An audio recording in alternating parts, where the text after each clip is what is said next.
신실한 하나님의 종들의 설교, 강단의 거성. 이 시간은 그리스도인의 자기검증이란 제목으로 부산성경침례교회 조도희 목사가 말씀을 전합니다. 본문은 고린도전서 4장 1절에서 7절입니다. 하나님 앞에 신실한 사람으로 발견되는 시간이시길 소망합니다.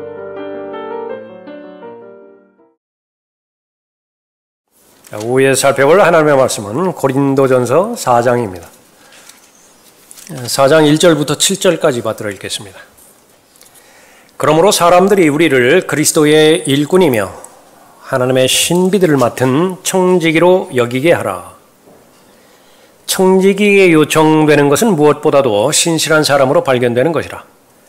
그러나 너희에게서나 사람의 인간의 판단에 의해서 판단받는 것이 나에게는 아주 하찮은 일이라. 실로 나도 나 자신을 판단하지 아니하노라. 내가 자책할 것을 아무것도 알지 못하나 이것으로 내가 의롭게 되는 것은 아니니라. 그러나 나를 판단하시는 분은 주시니라. 그러므로 때가 이르기 전 주께서 오시기까지는 아무것도 판단하지 말라.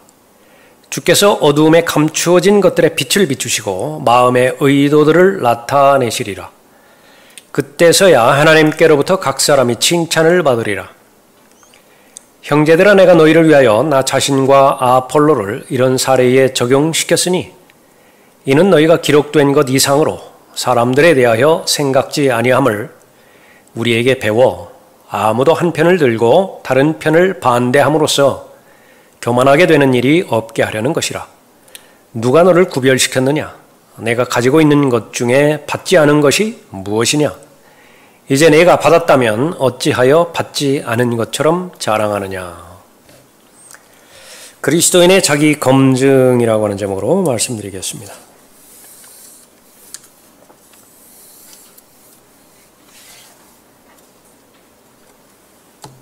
내가 누구인가를 확인하는 것은 그 삶을 살아갈 수 있는 동기가 되는 것이지요. 실제로 첫 번째 사람이 범죄한 이후 사람의 참된 정체성을 잃어버리게 되었습니다. Lost, 구원받지 못한 자를 잃어버린 자라 그렇게 언급하고 있죠.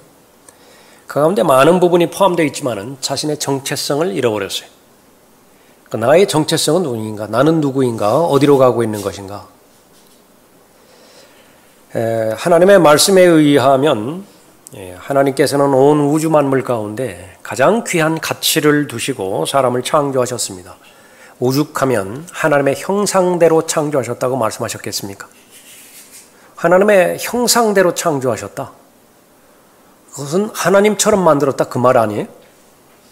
하나님처럼 만들었다.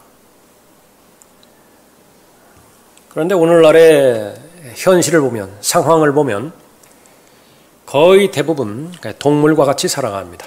짐승과 같이 살아가요.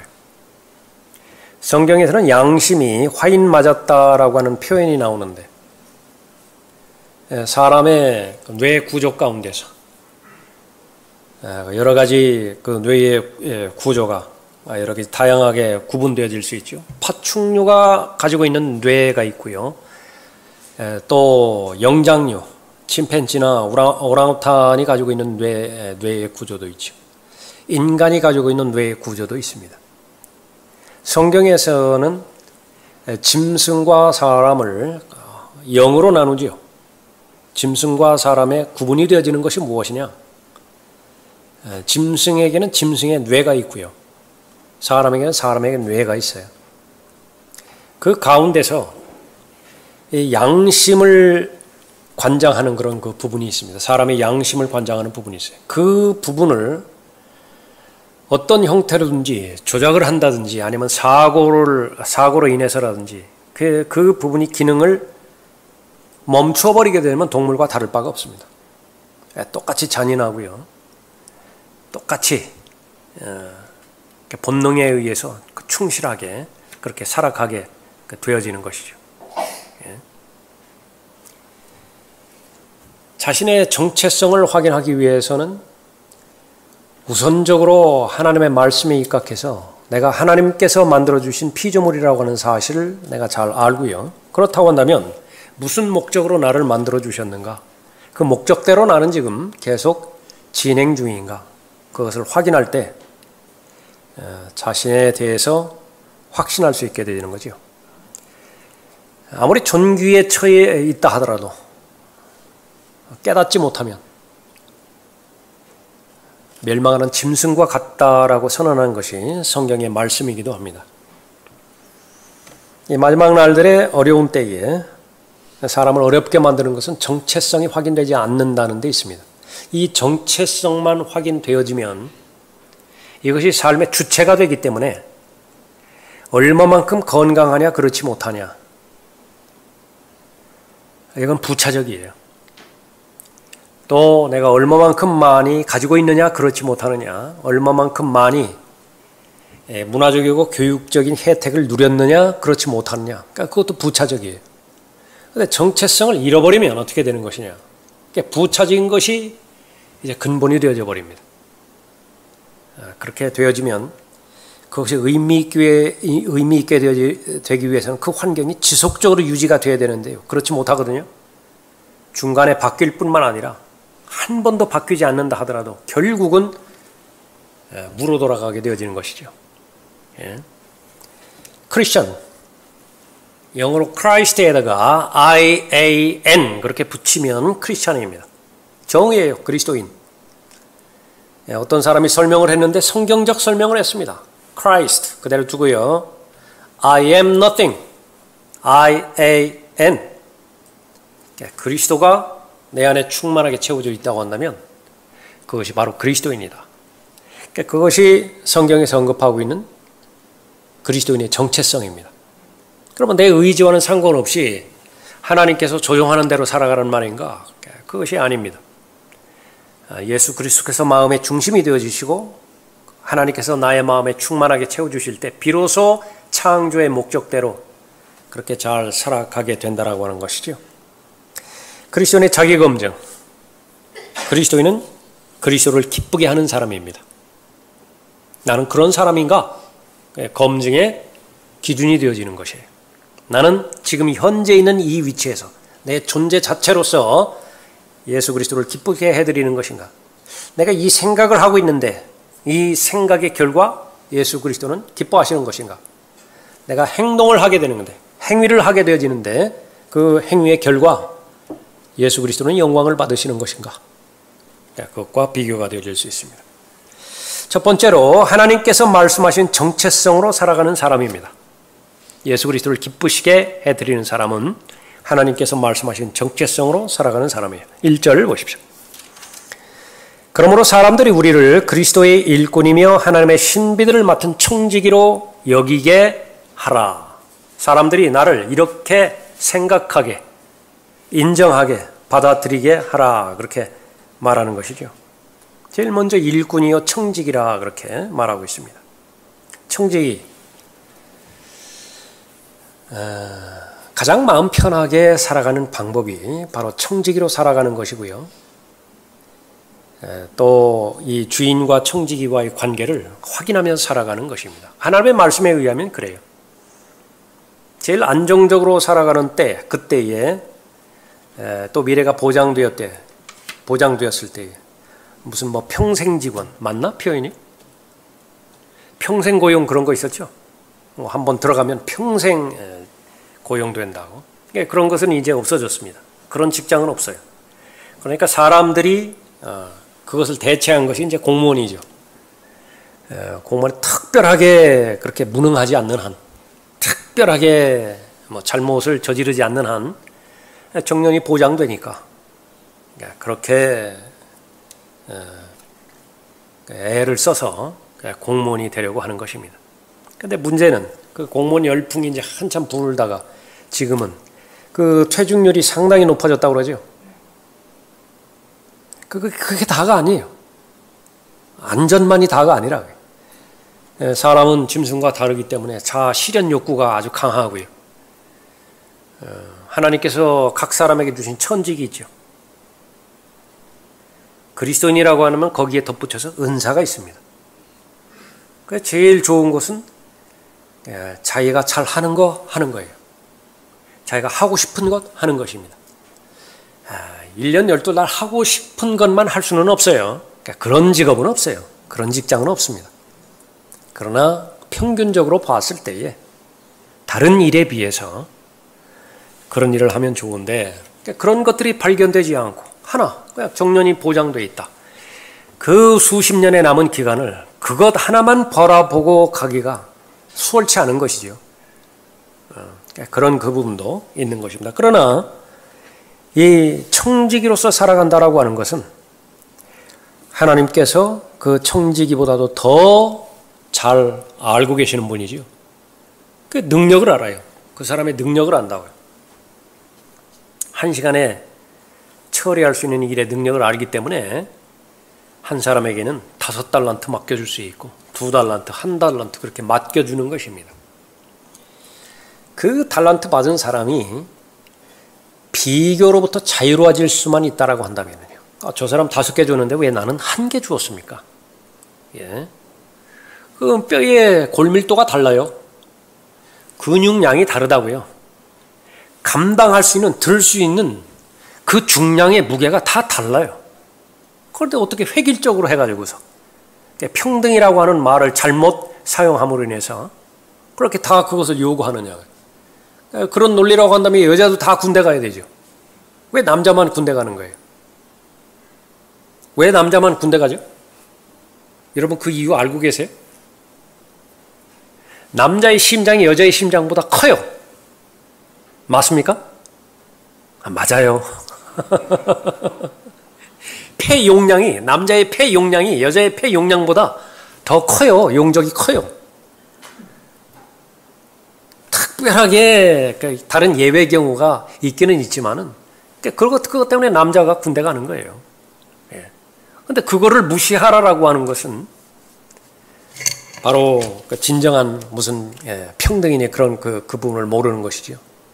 한 달란트 받은 사람이 왜 그렇게 하나님으로부터 책망을 받았는가? 아마 그 많은 이유들 가운데서 비교했을지 몰라요. 저 사람은 5개나 주었는데 나는 겨우 1개나 줘가지고 이거 가지고 하느니 차라리 그냥 시도조차 안 하는 게 차라리 낫겠다. 차라리 그렇게 하는 것이 체면치레 하는데 낫겠다. 아마 그렇게 생각했을지 몰라요. 그러나 하나님께서 그러한 청지기로서 하나님의 자녀를 불러주셨다고 한다면 책임은 묻지 않으세요. 할 수 있는 그 범위 이외에 책임은 묻지 않는 것입니다. 많은 고객들의 돈을 맡아 관리하는 은행원 한번 그렇게 말씀드렸었죠. 자유로운 사람이에요. 자기 돈 아니거든요. 관리만 하면 돼요. 얼마가 들어왔고 어디에 지출이 되었고 남은 건 얼마이고 이것만 계속 확인해 주면 된다고요. 언제부터 어려움이 생기는 것이냐. 욕심이 생기죠. 내 돈인 것 같아요. 자주 만지다 보니까 오랫동안 내가 간직하다 보니까 이건 내 돈인 것 같다. 그러나 이제 사업하는 사람들은 다르겠죠. 무슨 은행장이라든지 그런 사람들은 이제 막 돈을 그 사업을 벌여야 될 거 아니겠어요? 얼마나 그 짐이 부담스럽겠어요. 그러나 청지기는 그런 사람이 아니라 그러므로 사람들이 우리를 그리스도의 일꾼이며 하나님의 신비들을 맡은 청지기로 여기게 하라. 가장 잘 사는 방법이고요. 하나님께서 나를 누구라고 말씀하시는 것이냐. 하나님의 것. 그것이 다양해요. 하나님의 것인데 그것을 나에게 맡겨준 사람이다. 제일 속편한 사람은 비행기 안에서 스튜어디스들입니다. 스튜어드. 사람들이 짐을 맡기든 옷을 맡기든 무엇을 맡기든 그냥 맡아주면 돼요. 안내하기만 하고요. 그냥 범주 내에서 심부름을 통해서 섬기기만 하면 되어지는 것입니다. 사도들 역시 자신이 주인이 아닌 섬기는 자라고 거듭거듭 확인을 하죠. 서신서마다 종, 노예 이 말을 합니다. 그것은 바로 청지기라고 하는 것을 확인해 주는 것이죠. 그리스도를 기쁘게 해드리는 사람, 그리스도인인데 바로 내가 하나님께서 나를 청지기라고 말씀하셨다고 한다면 나도 그렇게 인정하는 것입니다. 청지기에 그 관련돼서 성경에서는 다양하게 나오죠. 돈과 관련돼서 누가복음 16장에서 언급하고 있습니다. 지극히 작은 일에 신실한 사람은 큰 일에도 신실하며 또 지극히 작은 일에 부정한 사람은 큰 일에도 부정하니라. 그러므로 너희가 불의한 재물로도 신실하지 못하다면 누가 참된 재물을 너희 신용에 맡기겠느냐. 카드 회사들 신용 등급 매기죠. 1등급부터 마지막까지. 무엇으로 판단하는 것이냐 그러면 그 신용 보고 판단하는 것입니다. 누가 제때 갚았는가, 누가 연체되지 않았는가. 하나님께서도 이 물질과 관련돼서 그 사람을 신용할 때에 돈과 관련돼서 직접적으로 언급을 하고 있습니다. 너희가 남의 것에 신실하지 못하다면 누가 너희에게 너희 자신의 몫을 주겠느냐. 누가복음 16장 10절부터 10절 이후의 말씀입니다. 자, 이것은 이제 가장 저급하게 이제 하나님께서 맡겨주신 거예요.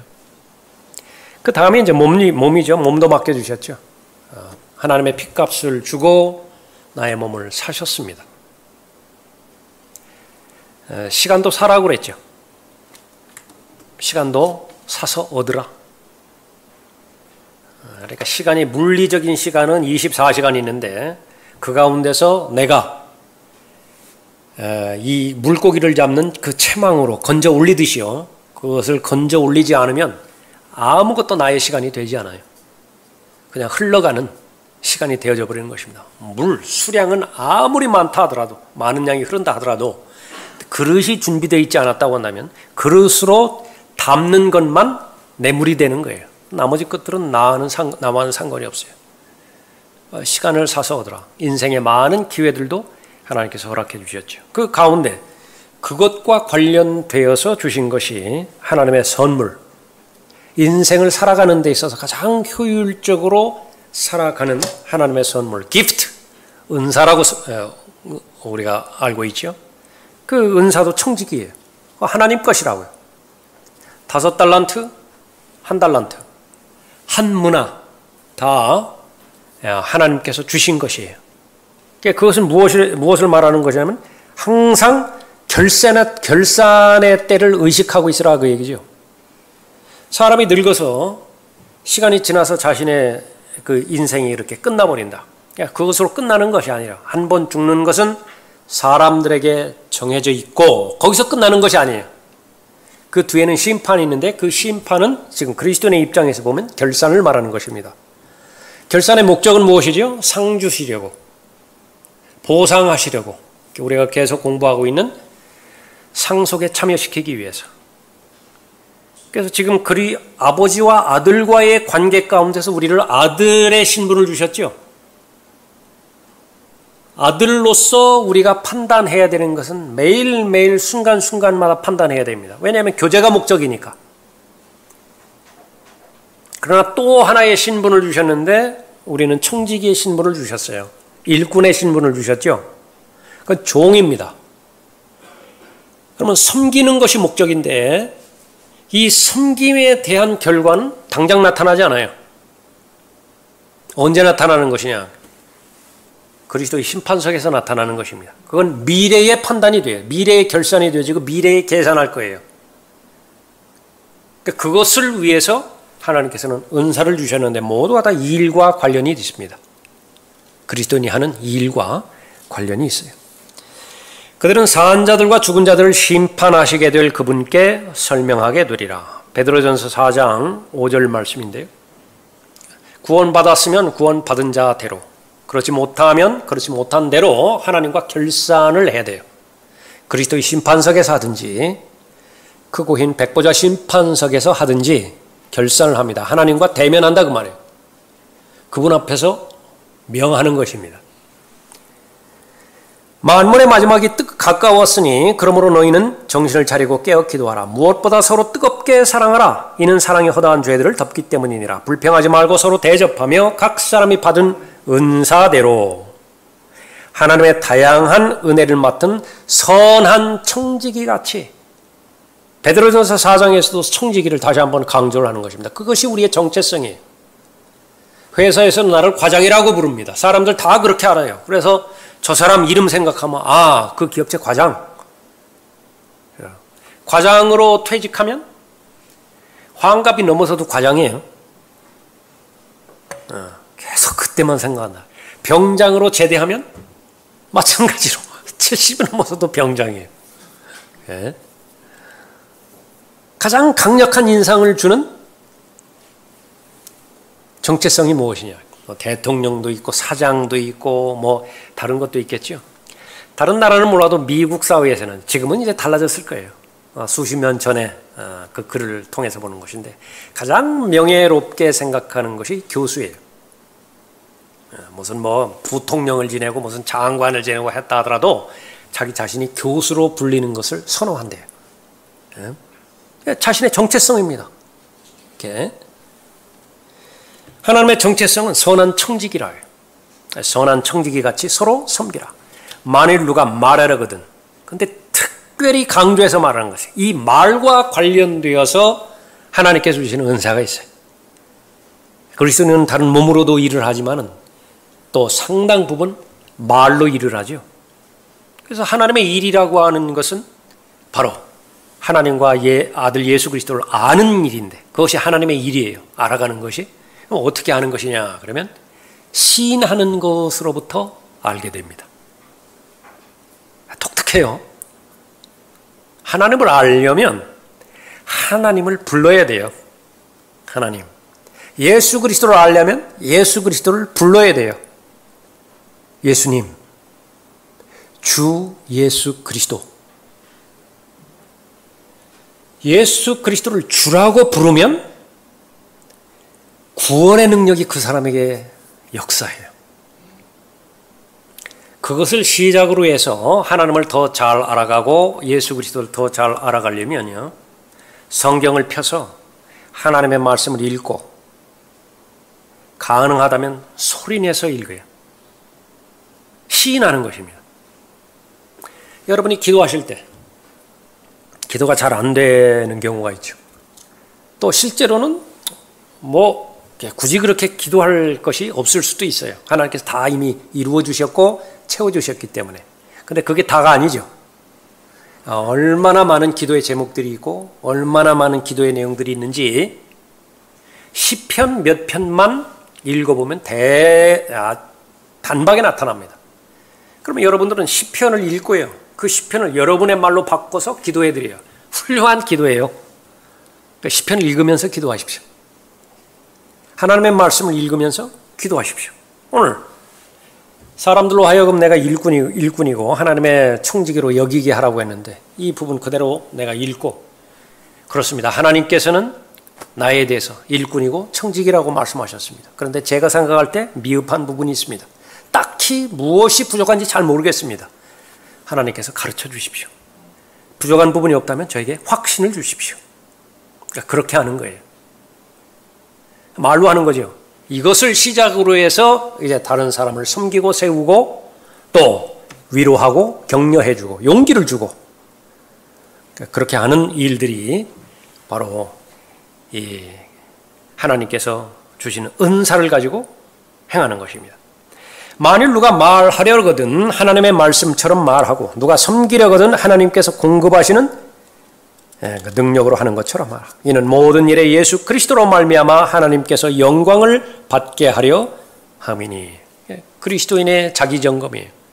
그리스도인은 그리스도를 기쁘게 하는 사람이죠. 그리스도께서 영광 받으신대요.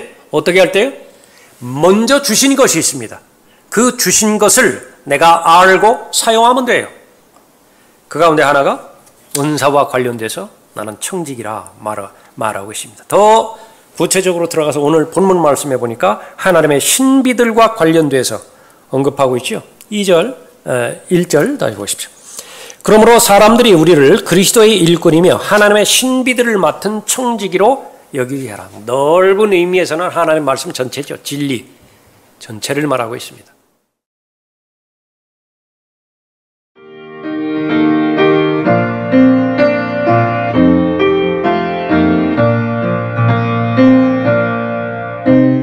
복음과 진리를 전하는 방송 KBS. 또 그런가 하면 하나님의 말씀 가운데서 구체적으로 신비에 관련된 부분들이 있죠. 경건의 신비가 있고 예수 그리스도께서 동정녀 탄생을 말하는 신비가 있습니다. 신비라고 하는 것은 다 이해할 수 없어요. 이해가 되어지지도 않고. 그러나 믿을 수는 있습니다. 그 믿음은 하나님께서 주셨기 때문에 그것을 신비라고 정의해요. 무엇이라고요? 다 이해할 수는 없지만 믿을 수는 있다. 어떻게 남자 없이 처녀가 잉태해서 아이를 낳을 수 있는 것인가요? 이해가 안 돼요. 왜 그렇죠? 우리의 사상체계, 사람이 생각하고는 범주, 이 스페큘레이션, 이것은 몇 그램 된다고 그러던가, 이 뇌가 몇백 그램밖에 안 돼요. 그 안에서 해결해야 되거든요. 근데 상대해야 되는 대상은 어떻게 돼요? 그냥 제일 커다란 말로 우주. 우주도 그 안에 포함이 되죠. 피조세계 안에 우주가 있잖아요. 그러니까 그분을 상대해서 우리가 감지를 해야 되는 것이야.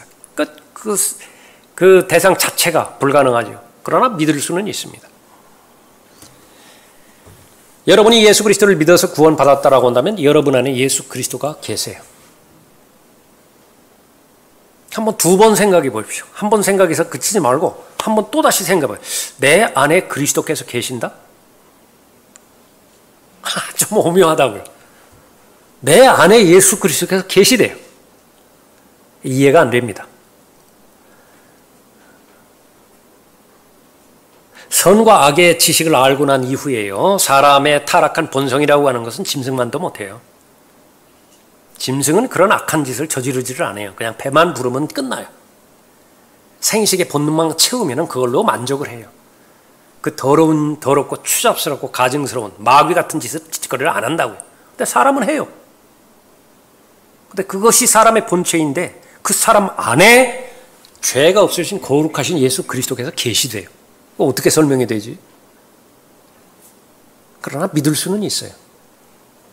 신비라고 말씀하고 있습니다.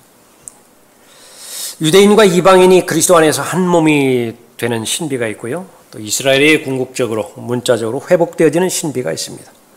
그리스도인은 머지않은 날 예수 그리스도께서 공중에 예수 그리스도께서 오실 때에 휴거될 것입니다.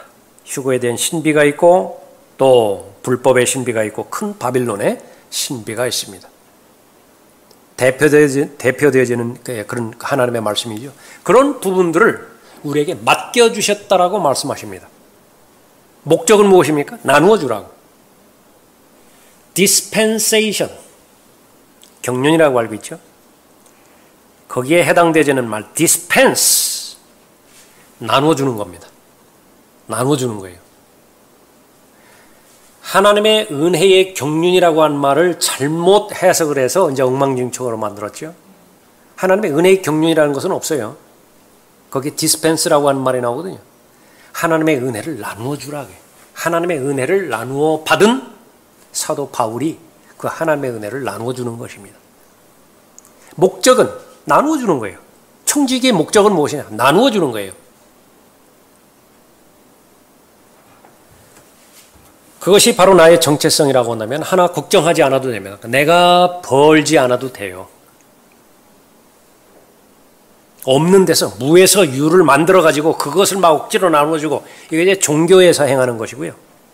그러한 종교를 만든 모든 종교 창시자들은 자기 교를 믿게 될 사람을 위해서 손끝 하나 움직이지 않았어요. 말만 했습니다. 말만.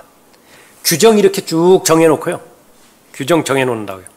하나부터 10가지, 하나부터 100가지, 수천 가지 정해놓고 이거 다 행하라고. 그러면 내가 받아주겠다고.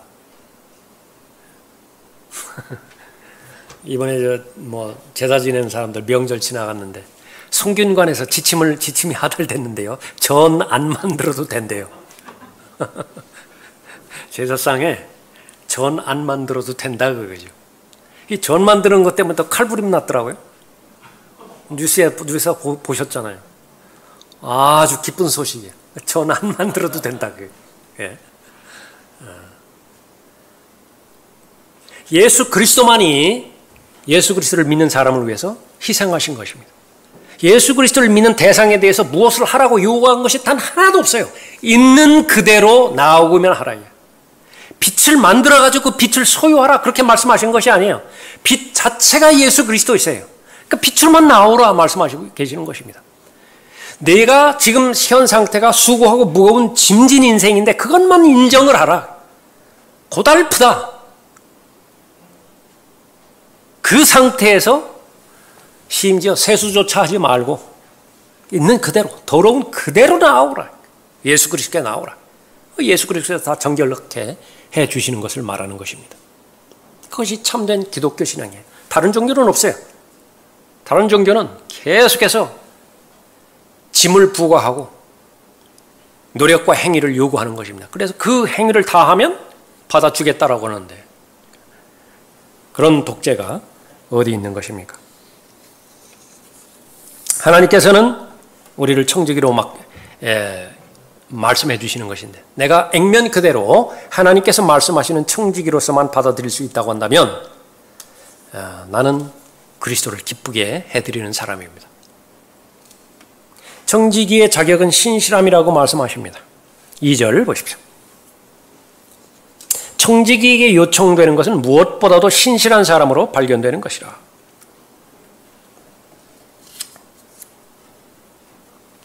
우편 배달부들 있죠. 세금을 내고 국가에서 돈을 지불을 합니다. 뭐 하라고 그러죠? 배달하라고. 전달하라고. 메시지를 담았다고 한다면 그 메시지에 뭐를 보태면 안 돼요. 빼서도 안 되는 것이죠. 그냥 있는 그대로 전달만 하라는 거예요. 그러면 사고 치는 거예요. 거기에 메시지에 뭐를 더하거나 보태거나 그렇게 되지만 그것이 임무입니다. 그리스도인은 하나님께서 맡겨주신 그 메시지에 무엇을 더하면 안 됩니다. 자신의 생각을 그 안에서 넣어도 안 돼요. 그냥 있는 그대로 전달하기만 하면 됩니다. 그러므로 내가 하나님과 주 예수 그리스도 곧 그가 나타나실 때와 그의 왕국에서 산 자들과 죽은 자들을 심판하실 분 앞에서 내게 명하노니 디모데후서 4장 1절 이후의 말씀인데 여기도 마찬가지로 결산이에요. 그 맥락이 그리스도의 심판성 맥락입니다. 무엇을 명하셨어요? 너는 말씀을 전파하라. 때를 얻든지 못 얻든지 항상 대비하라. 모든 오래 참음과 교리로 견책하고 책망하며 권고하라.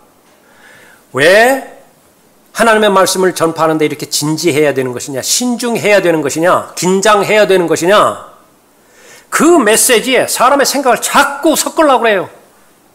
그 메시지에서 자꾸 하나님의 말씀의 엄중한 내용들을 빼려고 하는 거예요. 왜냐하면 감당이 안 되기 때문에 그래요. 그 하나님의 말씀을 받아들이기에 감당이 되지 않기 때문에 그런 것입니다. 때가 이르리니 사람들이 건전한 교리를 견디지 못하고 그들 자신의 정욕에 따라 가려운 귀를 즐겁게 해줄 선생들을 많이 두리라. 또한 그들이 그들의 귀를 진리에서 돌이켜 꾸며낸 이야기로 돌리리라. 그러나 너는 모든 일에 정신을 차리고 고난을 견디며 전도자의 일을 하고 내 직무를 완수하라. 여러분 다 하고 있다고 지금. 하나님께서 이 직책, 하나님께서 부르신 직책이 있습니다. ordained office. 그 남자들만 부르셨어요. 설교자들, 집사라든지 목사라든지 장로라든지 감독이라든지 다 같은 직분이지만 그러나 개별적으로는 모두가 다 복음을 증거하는 설교자들이에요. 그때 preach입니다. preach. 우리 자매님들이 나가서 복음 증거하죠. 성경을 펴서 또 전도지를 읽고 그렇게 잘 설명해 주죠. 그거 설교하는 거예요. preach 하는 것입니다. 개인적으로 하는 것이에요. 그렇게 다 불러주셨는데 그때에 가장 잘 하고 계시는 것이 거기에 대해서 받은 대로 전달하는 거예요. 내가 복음을 받은 내용이 있잖아요. 그대로 전달을 해주는 거예요. 이 복음을 전해드는 사람이 얼마만큼 나를 통해서 감동을 받을 것인가. 복음을 전달받은 사람이 얼마만큼 나를 통해서 나 개인의 영향력을 그렇게 받을 것인가. 그 부분으로는 자유로운 거예요. 그것은 청직이 아니에요. 배달부 아니에요. 배달해주는 이 메시지를 받은 그 사람이 얼마만큼 기뻐할 것인가 슬퍼할 것인가 좌절할 것이냐. 그건 배달부 내용이 아니에요. 배달부가 해야 될 일이 아니라. 형제들아 내가 너희에게 전한 복음을 이제 너희로 알게 하노니, 바울이에요. 복음을 알게 하는 것이 목적입니다. 이는 너희가 받았어요. 그 안에 선 것이라. 만일 너희가 내가 전한 복음을, 바울이 전한 복음을 굳게 잡고 헛되이 믿지 아니하였다면 더하거나 빼지 않아요. 마음으로 믿은 거예요. 보장은 무엇입니까? 복음을 통하여 너희도 구원받은 것이라. 내가 받은 것을 먼저 너희에게 전달하였나니. 바울이 받은 것이 있다고요. 예수 그리스도로부터 직접 받았죠. 역시 마찬가지예요. 바울의 책무는 무엇입니까? 사람에게 호감사지 않는 거예요. 복음에 관한 한, 진리에 관한 한. 하나님만을 기쁘시게 해드리는 것입니다. 그렇게 될 때에 바울의 정체성은 확인이 돼요. 누가 확인해 주죠? 하나님께서 확인해 주는 것입니다. 너는 진짜라고. 진짜인가 가짜인가 할 때에 너는 진짜라고 하나님께서 확인해 주는 거예요. 그러면 충분해요. 하나님은 한 분이 너는 진짜라고 말씀하셨을 때 하나님을 제외한 모든 사람이 너는 가짜라고 정죄한다 하더라도 자유롭다고요. 영향받지 않는 것을 말하는 것입니다. 마지막 날 되는 믿음이 파산되어지는 때입니다. 그 파산되어지는 이유는 무엇인가? 그리스도인들이 하나님의 말씀을 공부하지도 않고 하나님 말씀에 헌신하지도 않았기 때문에 그래요. 왜 하나님 말씀에 공부하는 데 있어서 헌신하지 않는 것이냐? 하나님 말씀 외의 것들에 더 마음을 두었기 때문에 그렇습니다. 하나님 말씀 외에 다른 것들에 더 관심을 갖고 더 많은 시간을 썼기 때문에 그래요. 어떤 사람은 그렇게 말합니다. 한 손에 성경을, 한 손에 신문을.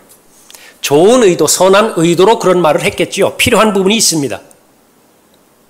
그러나 그것이 그 자체가 기준이 되어져 버렸다고 한다면 믿음은 파산되는 것입니다.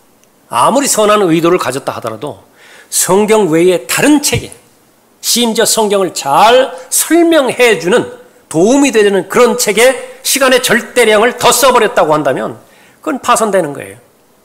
올바른 청지로서의 직분을 감당하지 못하는 것입니다. 더더군다나 목회자, 하나님의 말씀의 종이며 하나님의 말씀을 맡은 청직이죠. 제일 1차적으로 이 말씀을 잘 공부하고 잘 연구해서 하나님의 맡겨주신 양무리들을 먹이는 것입니다. 그 먹은 양무리들은 이제 어떻게 돼요? 똑같은 일을 하는 것입니다. 똑같은 일을. 자신에게 하나님께서 사람을 보내주실 때 그 사람들을 잘 맡기는 것입니다. 그리스도인의 자기점검, 무엇을 확인해야 되는 것인가? 나는 그리스도를 기쁘게 하는 사람인가? 두 번째로 하나님의 기준으로 살아가는 사람이에요. 3절 보십시오. 그러나 너희에게서나 인간의 판단에 의해서 판단받는 것이 나에게는 아주 하찮은 일이라. 실로 나도 나 자신을 판단하지 아니하노라. 중요한 것은 판단입니다. 승인받는 거예요. 인정받는 거예요. 4절에 내가 자책할 것을 아무것도 알지 못하나 이것으로 내가 의롭게 되는 것은 아니니라. 그러나 나를 판단하시는 분은 주시니라. 내가 얼마만큼 신실한 것이냐? 나는 잘 모른다. 하나님께서 말씀해 주시고 하나님께서 인정하실 때 나는 그 신실함의 여부에 대해서 알 수 있는 것입니다. 하나님께서 나에 대해서 어떻게 생각하시는 것인가? 그것이 가장 관점이다. 돈 카슨이라고 한 사람이 하나님의 우주에서 가장 중요한 것은 하나님이 우리에 대해 생각하시는 것이다. 동의가 되어집니다. 하나님께서 나를 어떻게 생각하는 것이나 난 거기에 관점이 있다.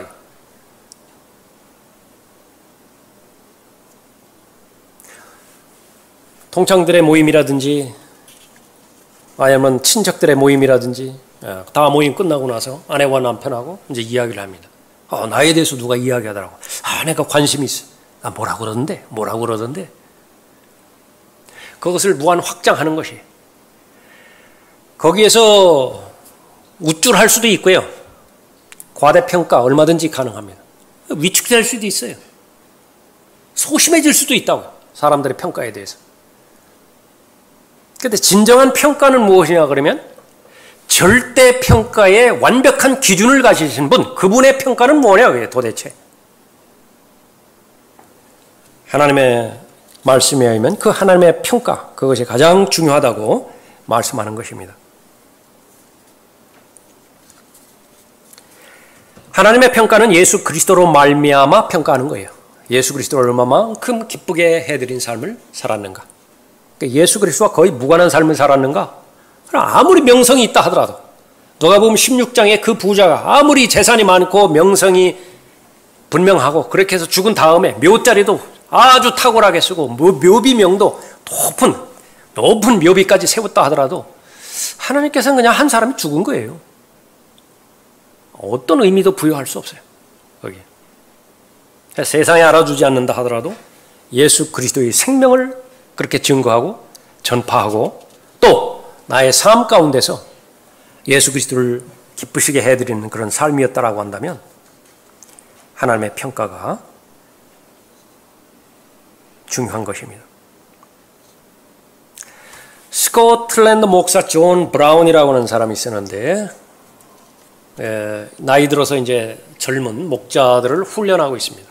훈련시키는 거예요. 그런데 그 가운데 한 목자가 회중을 섬기는 그 목사로서 이제 안수를 받았는데 크기가 작아요. 시골이었던가 봅니다. 그냥 불만이 있어요.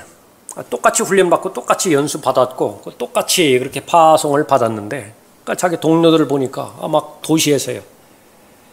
회중에 많은 회중 그 가운데서 막 설교하고 그렇게 되는데 정말 목사답고 그런데 자기는 초라한 거예요. 그에 대한 편지입니다. 자네 마음의 허영심을 잘 알고 있다네. 주위의 자네 동료들의 성도들의 수에 비해서 자네의 성도들이 너무 적어 기분이 상함을 내가 알고 있네. 그러나 이 늙은이의 말을 명심하게.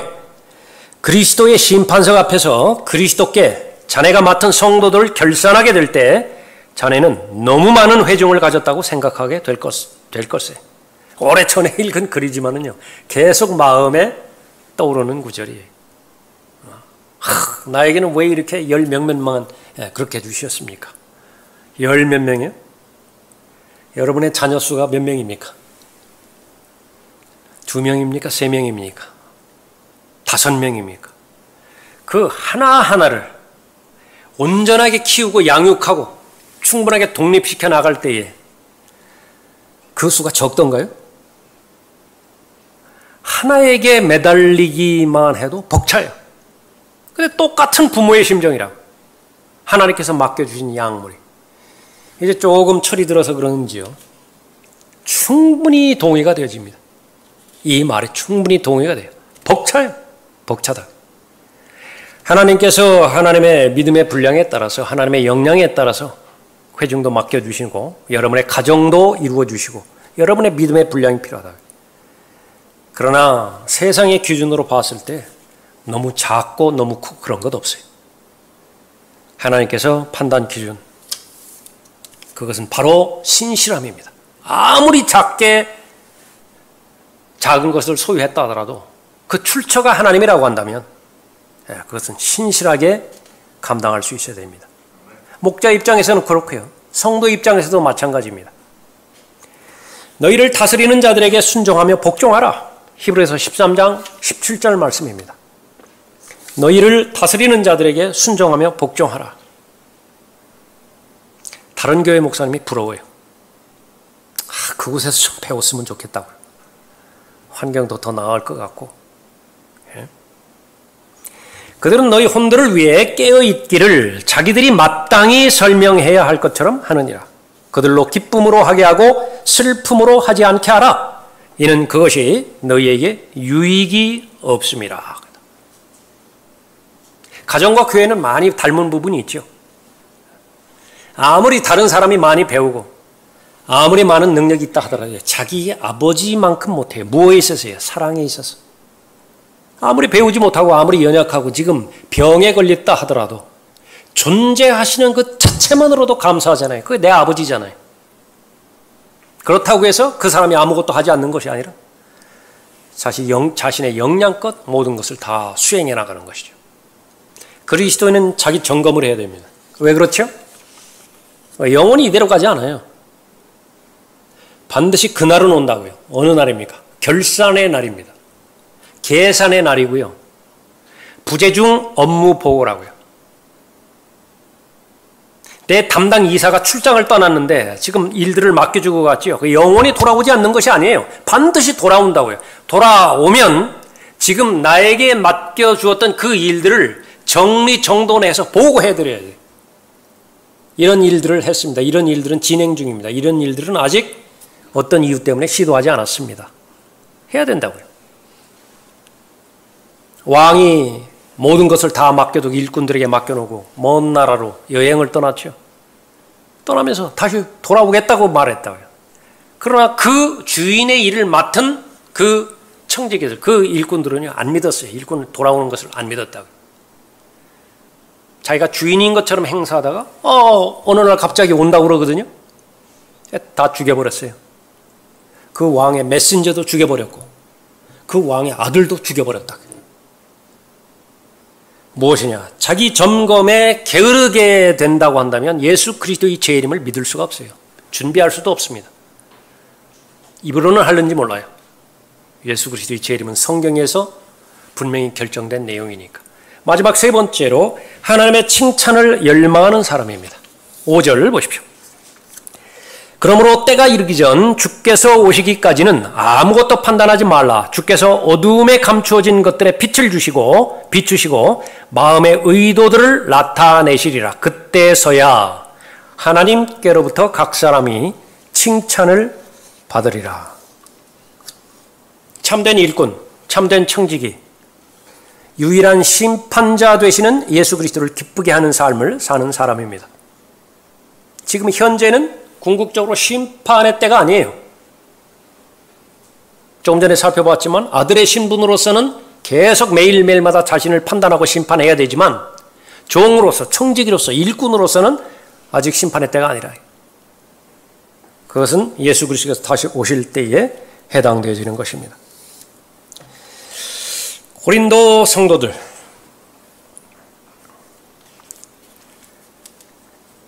이 성도들에게 감동을 주는 사람들이 있었는데 그것은 바로 세상적인 규범들을 매개로 해서 감동을 주는 사람들이었습니다.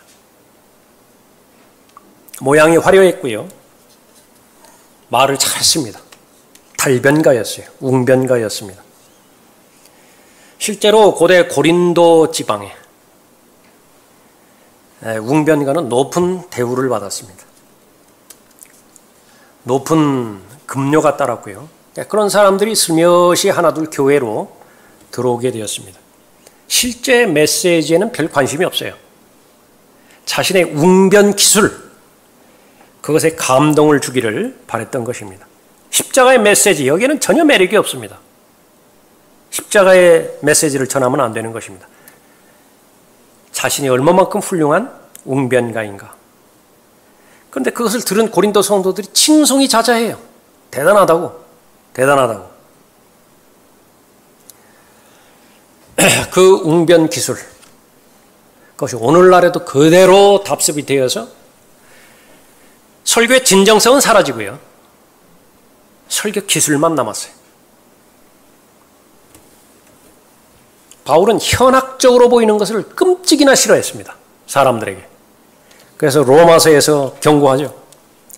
이제 형제들아 내가 너희에게 권고하노니 너희가 배운 교리에 역행하여 분열을 일으키고 공박하는 자들을 주의하고 그들에게서 떠나라. 그러한 자들은 우리 주 예수 그리스도를 섬기는 것이 아니라 자기들의 배를 섬기는 것이니 정중한 말과 그럴듯한 언변으로 순진한 사람들의 마음을 미혹하느니라. 설교의 진정성보다 뛰어난 설교 기술, 그것으로 청중들의 두각을, 청중들의 관심을 드러내는 것입니다. 오늘날에도 마찬가지예요. 계속해서 하나님의 말씀, 액면 그대로 전달하는 것이 하나님의 나라를 전달하는 것이죠. 어떻게 하면 사람들이 이 가려운 귀를 즐겁게 해줄 것인가? 사람의 관심을 끌 수 있는 것이니까 아주 뭐 독특하고 막 이렇게 돌출되는 그런 것들을 하게 돼요. 거기에 대해서 한두 번 재미를 봤습니다. 온통 뒤죽박죽이 돼버렸어요. 그런 것들로 인해서. 오늘날 회중에 관심을 얻고자 호기심을 자극하는 설교들, 그런 것들로 아주 난무하고 있습니다. 그 설교를 통해서 죄가 죽더냐 그 말이에요. 그 설교를 통해서 죄를 죽이는 설교를 나는 들었는가? 거기에 순종해서 내가 그 죄로부터, 그 악한 습관으로부터 자유롭게 되었는가? 그것이 청지기를 맡은 하나님의 자녀의 신분을 확인해 주는 것입니다. 자, 시간이 다 됐네요. 나머지 부분들은 뭐 다음 시간에 그렇게 포함이 되어 있고요. 자, 그리스도인의 자기 점검. 여러분은 계속해서 고린도후서 13장 5절이라든지 대표적으로 자신의 믿음을 스스로 점검하라고 살펴보고 있죠. 왜냐하면 하나님께서는 여러분을 아끼기 때문에 그렇습니다. 나는 스스로 진짜인 것처럼 생각하며 살아가고 있는데 얼마든지 가짜인 쭉정이로 발견될 수 있어요. 그래서는 안 되는 것입니다. 그렇다고 한다면 마귀의 술책에 놀아나는 것 외에는 아무것도 아니기 때문에 그렇죠. 계속해서 여러분이 하나님의 말씀에 잘 붙어 있음으로 해서 하나님께서는 여러분을 진정으로 누구라고 말씀하시는 것인가? 여러분은 하나님의 일꾼이에요. 하나님의 청지기입니다. 청지기에 발견되는 것은 신실함이라 말씀하셨죠. 신실하게 충성스럽게 하나님을 섬기는 것입니다. 다른 사람 알아주고 못 알아주고 거기서 자유로울 수 있어요. 그것도 아무런 의미도 없고요. 정말로 중요한 것은 모든 것이 다 공개적으로 드러날 때 유일한 심판주신 그분께서 인정하시고 칭찬의 대상이 바로 나 자신이 되어지는 것이냐? 그것만이 중요한 것입니다. 멀리 바라보십시오. 바로 눈앞에 있는 것들만 바라보면 많은 가치 있는 것들 다 놓쳐버립니다. 멀리 바라보고요. 그렇다고 한다면 좀 강물이 이렇게 흐를 때에 거기 부딪히고 해서 돌이나 이렇게 뾰족한 것에 부딪혀서 다리가 좀 젖기도 하죠. 무뎌지세요. 그런 것에는 무뎌지세요. 그러나 굽이굽이 흘러가는 그 강물 끝을 바라보고 결국은 바다로 들어가게 되어질 것입니다. 결국은 예수 그리스도 만나게 돼서 지금까지 가려졌던 것 다 드러나게 될 것입니다. 사람의 칭찬과 사람의 평가, 사람의 인정 너무 목말라 하지 말고요. 하나님께서 인정하시고 하나님께서 칭찬하시는 여러분이 되시기를 바랍니다. 다 같이. 이상 강단의 거성을 마치겠습니다.